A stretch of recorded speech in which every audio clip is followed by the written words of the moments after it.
Good morning guys and welcome to our page, Get Insured with Jeff and Kay. So ngayong araw na to, meron tayong kaibigan na nag-message sa atin sa Facebook. At ang tanong niya about comprehensive car insurance. Meron siyang nabili na second-hand car at ang sabi ng seller meron pa daw tong comprehensive car insurance. Ang question niya kung okay na daw ba yung comprehensive car insurance na yon or kailangan pa niyang kumuha ng bago. So para sa mga gustong kumuha ng mga second-hand cars or gustong bumili ng second-hand cars, dito po sa Pilipinas, when you buy a second-hand car at meron na pong insurance yung sasakyan, comprehensive car insurance, do not assume na pag binili mo yung sasakyan, automatically matatransfer po sa inyo yung pangalan ng insurance policy. Hindi po ganon. By default, ang may-ari pa rin po ng insurance policy na yon ay yung previous owner ng sasakyan or yung seller. Ngayon, pag ganyan ang case, ang risk po dyan, hindi ka pwedeng mag-claim sa insurance company kasi technically, hindi po ikaw yung may-ari ng insurance policy. Kung may aksidente na mangyayari after the sale of the vehicle at hindi pa natatransfer yung ownership ng policy, the insurance company can legally deny the claim.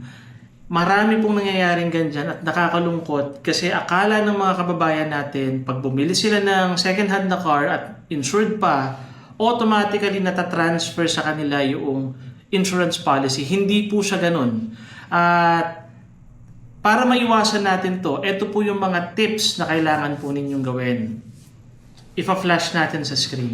So para maiwasan po natin yung mga ganitong abala at syempre additional gastos sa part po natin, kung may insurance na yung nabili nating sasakyan, ito po yung mga gagawin natin. Number 1, kailangan mong kunin yung kopya ng insurance policy doon sa seller. Number 2, alamin po natin kung sino po yung insurance provider or yung insurance company. Number 3, kontakin po natin yung insurance company or pwede po tayong bumisita sa branch office na pinakamalapit sa inyo para mag-request po tayo ng endorsement of policy. Tandaan nyo po ang kailangan nyo gawin.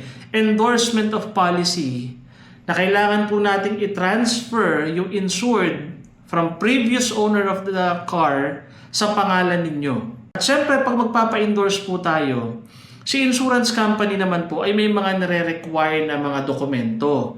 Ano naman po yung kailangan ninyong dalhin sa insurance company?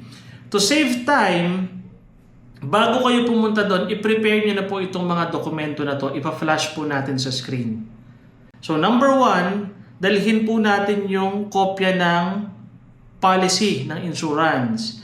Number 2, para mapatunayan na ikaw na po yung may-ari ng sasakyan, kailangan po nating dalhin yung original na deed of sale na notarized. Magdala na din po kayo ng photocopy.